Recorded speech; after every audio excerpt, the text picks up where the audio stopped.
Hello everyone. आज DKT के तरफ से हम लोग एक छोटा सा लेक्चर लेकर आए हैं जिसका टॉपिक रहेगा how to get the government data, because ये काफ़ी लोगों का क्वेरीज आया था। मैं शुरू में थोड़ा ब्रीफ इंट्रोडक्शन दे देता हूँ। मेरा नाम श्रेयांश सुराना है। मैंने CSE 2020 में 269th रैंक हासिल की है। मैं एक चार्टर्ड अकाउंटेंट और एक कंपनी सेक्रेटरी भी हूँ। तो फटाफट से अपना टॉपिक स्टार्ट करते हैं कि how to get the government data. क्योंकि मेंस में या फिर प्री में भी डेटा बहुत इंपॉर्टेंट रोल प्ले करता है। प्री में तो कई बार डायरेक्ट क्वेश्चंस आ जाते हैं फैक्ट्स के फॉर्म में या फिर इन्फॉर्मेशन के फॉर्म में, और प्लस मेंस में डेटा एनरिच करने के लिए काफ़ी हेल्पफुल है। बट इसमें मेन दिक्कत क्या होती है ना कि डेटा बहुत सारे अवेलेबल है, हमारे पास बहुत सारे सोर्सेज अवेलेबल है। तो ये हम श्योर नहीं हो पाते हैं यार कौन सा डेटा यूज़ करना है, कौन सा छोड़ना है, गवर्नमेंट का डेटा कौन सा है, प्राइवेट एजेंसी का डेटा कौन सा है, NGO का डेटा कौन सा है। तो I will tell you some sources की जहाँ से आप इजीली डेटा को कवर कर सकते हो। The first thing is PIB, press information bureau. इसका डेटा ऑथेंटिक होता है, गवर्नमेंट का डेटा होता है, तो you can easily rely upon this. और काफ़ी अपडेटेड डेटा होता है। तो आप इनकी वेबसाइट पे जाएंगे, वहाँ पे सर्च बॉक्स में सर्च कर लीजिए किसी भी तरह का आपका डेटा चाहिए, लिटरेसी रेट चाहिए या लेटेस्ट कुछ इकोनॉमिक सर्वे का डेटा चाहिए, तो सब मिल जाएगा आपको उस पर।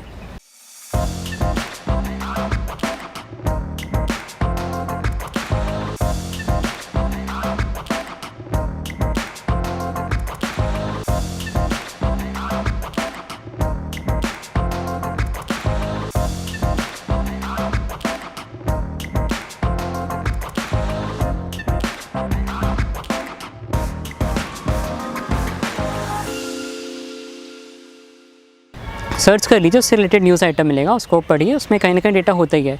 तो पहली चीज़ तो ये हो गई। दूसरा, एक इकोनॉमी में काफ़ी डेटा इंपॉर्टेंट रोल प्ले करता है आंसर राइटिंग में, खासकर कि से GDP कितना हो गया है या फिर ग्रोथ रेट कितनी है। प्री में तो डायरेक्ट क्वेश्चन आ जाता है यार कि लास्ट 10 साल से हमारा GDP का ट्रेंड कितना है, लास्ट 10 साल से हमारा एक्सपोर्ट्स बढ़ रहा है कि नहीं बढ़ रहा है। उसके लिए हमको ऑथेंटिकेट डेटा चाहिए, तो इसके लिए आप रेफ़र कर सकते हो अपना इकोनॉमिक सर्वे। बहुत प्रिसाइसली और बहुत सुंदर तरीके से वहाँ पे डेटा कंपाइल्ड होता है, ग्राफ फॉर्म में दिया रहेगा, चार्ट फॉर्म में दिया रहेगा, पाई चार्ट्स दिए रहेंगे। तो economic survey is a reliable source. आप गवर्नमेंट की वेबसाइट पे जाइए, उसका समरी डाउनलोड कर लीजिए। अगर आपको समरी में कुछ समझ नहीं आ रहा, उसका डिटेल डॉक्यूमेंट डाउनलोड कर लीजिए, तो डेटा उससे भी काफ़ी अच्छे से कवर हो जाएगा। The another source which I my self referred was the ARC, administrative reforms committee का जो बुकलेट्स आती है या फिर जो डॉक्यूमेंट आता है, उसको रेफ़र कर लीजिए। उसमें नॉट जस्ट आपको कई तरह की सजेशंस मिल जाएंगे, कई तरह की अंडरस्टैंडिंग बढ़ जाएगी आपकी, प्लस साथ में उसमें डेटा भी काफ़ी एक्सटेंसिवली यूज़ होता है, तो यू कैन रेफ़र दिस। थोड़ा बल्कि डॉक्यूमेंट है, तो आपको क्या करना है, इसमें इंडेक्स पर जाइए आप, वहाँ पर देख लीजिए कि किस किस रिलेवेंट चीज़ों के लिए आपको डेटा लग रहा है, उस पेज पे जाइए और डेटा नोट डाउन करके रख लीजिए।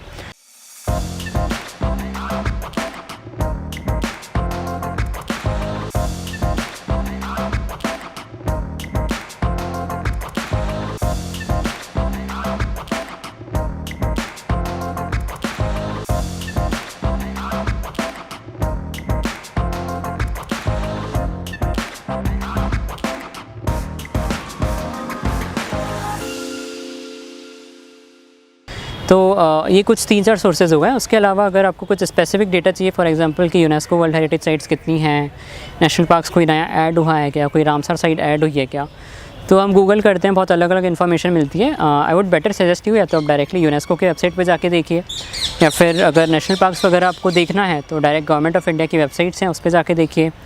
तो वहाँ पे आपको नॉट जस्ट डेटा मिलेगा, प्लस थोड़ी थोड़ी इसके बारे में इन्फॉर्मेशन भी मिलेगी। और ये इवन इनफैक्ट ये भी देखा गया है कि वो information directly UPSC statement form में दे रहा है, जो कि ऑफिशियल वेबसाइट पे दी हुई है। तो it is much more reliable and much more helpful. So these are the few sources and there are other sources as well, but make sure that you do not fall into the trap of so much of data or so much of the sources, क्योंकि कई बार data reliable नहीं होता है या फिर कोई private body का data होता है उतना रिलायबल नहीं लगता है। तो go for the government sources और any such other authentic sources. तो ये आज हमारा डेटा का सेशन था कि कैसे कंपाइल करना है, कौन सा डेटा यूज़ करना है, कौन सा डेटा अवॉइड करना है। सो choose the data wisely.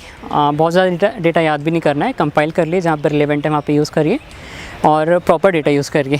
Okay, so this was our session regarding how to get the government data and the relevant data.